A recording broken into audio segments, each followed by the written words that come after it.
We got a bomb from Elliotte Friedman as during the intermission, he stated that multiple teams have called asking about Arber Xhekaj, and what the Montreal Canadiens responded with has been kind of surprising some Habs fans. We got to dive into this big Xhekaj trade update. Plus, we also got to talk about that Habs versus Bruins game, an embarrassment of a game, back-to-back nights, but there is not all negative things to talk about. We got a couple really nice things to talk about all in this episode of Habs Digest. But before we get into the video, this video is proudly sponsored by Rentals.ca. Guys, moves are coming. And with all the rumors and reports that have been coming out of the team, most recently with Xhekaj, fans have been expecting for Hughes to make some big shakeups, which could definitely be exciting for Habs fans. And if you feel like the Habs and need some extra excitement in your life, then it's time to move. And Rentals.ca has you covered. Rentals.ca is Canada's largest apartment hunting network. You can get houses, apartments, condos, whatever you like.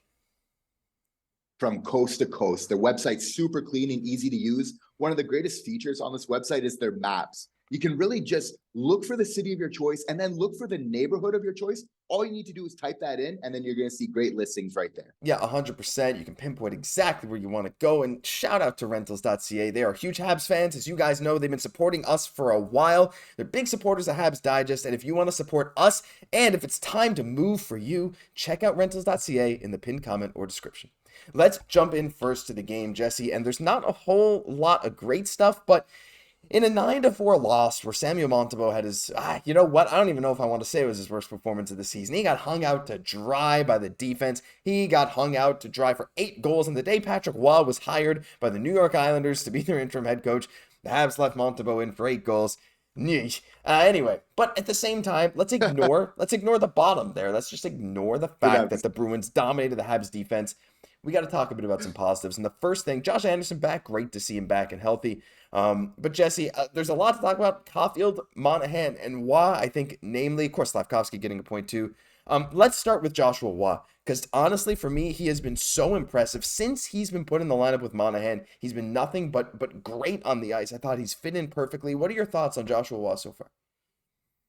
I think that Marty St. Louis really likes his game a lot and probably sees a little bit of himself there as well. What's so interesting about his play is, as Marty said, is unless you give him a reason to, you know what I mean, you're going to have a place in the big club. So I feel like he's doing everything he needs to right now, already becoming a fan favorite. Like, I almost feel like this might move the Tanner Pearson trade up a little bit. Like, we all feel like that was kind of an inevitability, given just the amount of forwards that we have, so many young guys being able to step up this year. But with his play, his increased play, right, I feel like that's moving up the timeline of a Tanner Pearson trade that much more. Yeah, I mean, it wouldn't shock me. I mean, Waugh has looked, oh man, that chemistry on that line is crazy. I mean, his assist to Armia tonight is a Hockey Junkie tweet, Waugh to Mario. You can't write it up any better than that. But that just sick feed right to Armia to answer the Bruins goal and to tie it back up. He has been so good. And I think you might be right. Like, at first, I was like, I don't know if they want to keep him up for the rest of the season, keep him down in Laval and develop, but this dude's a legit middle six guy for the Habs already. I know a small sample size, but I've been nothing but impressed.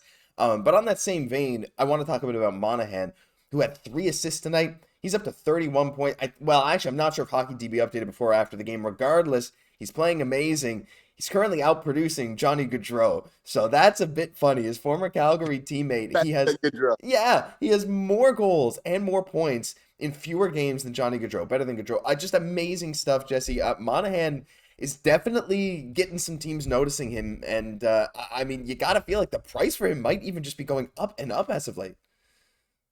For sure. Obviously, other teams, see this as well. I think we definitely need to put some respect on the name of Sean Monahan. So many people have kind of forgotten just about how good this player is. And once everybody kind of forgot about him, he still plays great. And then it still isn't quite getting the respect that he deserves. This is a quality hockey player, not only producing more offensively than Johnny Gaudreau, his former teammate this year, but obviously inarguably a better defensive all-around player as well. But speaking for another player that starts with an M on the Habs tonight, I think we have to speak about Matheson tonight. Like him passing to Slafkovsky tonight, definitely a positive. Yes. Like I couldn't even, when I saw it at first, I'm like, oh my God, did Mike Matheson finally pass it to Juraj Slafkovsky? Because this is the one key thing that this Montreal Canadiens team needed so much, especially on their power play, right? We saw that was a positive tonight too, of that clicking for us as well. But like a big thing on the power plays, you want to get the opposition's goalie moving side to side. And if Matheson is just feeding to Caufield all the time, to his left, right, you're not getting that lateral movement from the goalie side to side that you really need. So by getting Slav involved in the play now on the right side as well, Matheson quarterbacking that from the point, obviously you're opening up so many more points of attack. So, you're right, Slafkovsky, getting that respect, it takes time, but it came through tonight. Definitely the fact that this has been unlocked for the Montreal Canadiens is going to be huge going forward. I don't even think Slav could believe it. I think it was at the end of the second period. Because What? Slav fanned on the first pass he got from Yeah. Matheson on a big one-timer. I think he was just shocked. But awesome for that. But Slav got a nice assist as well on the power play. He kind of corralled the puck along the boards, fed it to Monahan, who fed it down low to Caufield, who continues his goal streak, which is now up to 5 games. Again, it's like Kent Hughes spoke it into existence. Caufield's shooting percentage is going up. So there's not all negatives. It was one of the worst defensive games I think I have ever seen from a Montreal Canadiens team. But hey, it's not all bad. And, hopefully they can bounce back from these 2 embarrassing games. We know they can do that in their next outing. But we got to talk about something that happened at the intermission. And Elliotte Friedman was out there at the intermission looking as cold as you can possibly look. And like you said, Jesse, he was either freezing to death or he was breaking out in hives. My goodness, Elliotte. Put on a hat. He was out there with Ron McLean, who was all bundled up. Elliotte, oh my goodness, man. I try and warm up. But what he said was that the Montreal Canadiens have been getting asks about Arber Xhekaj, and Kent Hughes has been adamant saying it's a flat no.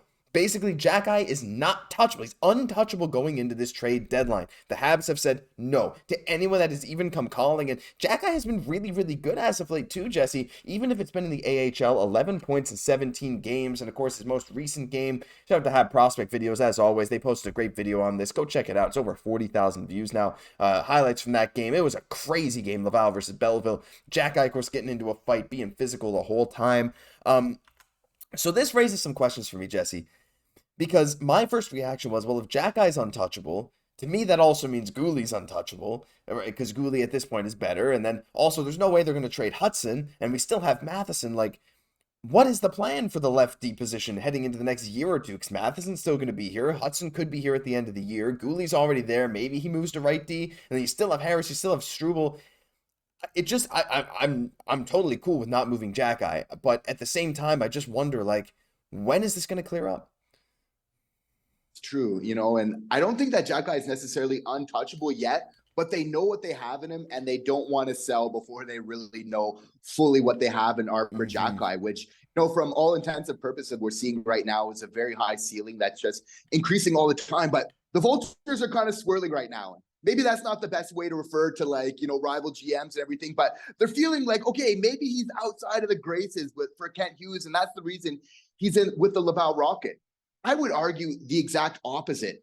It's actually because they believe in Arber Xhekaj so much that they're grooming him down in the Laval Rocket. And he's just done that. He's going to be an even better, more improved and impact player once he comes up here with the Montreal Canadiens, right? So, I really think that they're being good to recognize what they have in him, but it's very rare where you see like a guy who was undrafted in Arber Xhekaj, and we've heard rumors of first-round picks, everything else like that, and Kent is just flat out removing that. Now, we don't hear that all the time, but I think it's great that they recognize that there is something really special with this player. And again, he showed that on full display just the other night, basically rushing the opposition like a raging bull in a fight, taking him down, just being able to really take over the game in so many different ways right now. Obviously, he's really contributed to winning hockey for the Laval Rocket. And I think we could both agree, Josh, like that's what it's all about.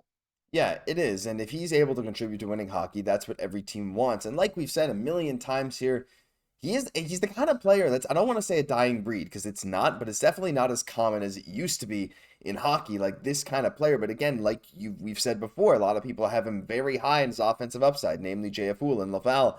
And it's like you said, you don't want to move him for probably what other teams are going to be asking, right? And you got to think, maybe part of the reason it's been a flat no is because other teams might have come saying like, well, look, he's an AHL player for you, so we'll give you AHL value. I don't know if teams are coming in here offering a first for him. Maybe they have, and maybe Kent Hughes has even shut that down. But I don't know. Like you said, you don't want to move him before you know, or at least have a better idea of what he's going to be. And with his unique skill set, of course, people call him the unicorn, all this kind of stuff. And you never know if every other Habs defenseman prospect's going to pan out, right? Could you move Xhekaj maybe over to right D? Could you move Guhle over to right D? You can make things work if you really want them there long term. But just to end off the video, sort of a quick question for you. Do you think that the Habs left D core, let's say once Matheson is gone in a few years, like we're talking 3-4 years from now, do you think, at least in Kent Hughes' mind, that it's Guhle, Hudson, Xhekaj in some order like that? Because to me, that kind of seems like the direction that they might be going. It is the direction that we're going, but obviously so much can change in 3 years from now, even in 1 year from now. What's so great is that we're giving ourselves so many options. You have to feel like, Guhle's got that inside track. Hudson, as he's projecting, if everything kind of pans out well, obviously he seems like a lock there too. But they want Arber to be in that conversation as well. And I think he kind of balances out like a Lane Hudson type and even a Cayden Guhle type very well as well. So I think he's a great addition to have. They want clear, and rightfully so. And it's just going to be up for Xhekaj. He's just having every opportunity right now to really take that spot for the future. And you know what? I have full confidence in his ability to be able to do that. I think so too. I think he really wants to do that. I think he's shown a lot of promise in Laval with Logan Mailloux. Maybe that's a pairing they're trying to move up to the NHL for the future. It's been really wild watching how many good Habs prospects there are. I mean, what was it today? I think there was like 7 or 8 Habs prospects that scored goals. Hudson scored a goal in today's game, his 10th of the season, after having a 4-assist game his last outing. There's a lot of awesome stuff going down. Hoping we see Reinbacher at some point soon too. A lot of stuff to be excited about. But yeah, hard no on Xhekaj from Kent Hughes. What do you guys think about that? Let us know down below, because it was a bit surprising to hear that on the one hand, but on the other hand, we know the Habs covet Xhekaj a lot. So what do you think? Do you think it's worth hearing what other teams have to offer for him, or would you also be like Kent Hughes and say no for sure? That'll do it for this episode of Habs Digest. If you enjoyed, leave a like, comment, subscribe to the channel. If you're part of the thousands that haven't hit that subscribe button and you want to see us hit 15,000, hit that button now. We'd really appreciate it. I'm Josh Gosse, my co-host Jesse Poirier. We'll catch you in the next one.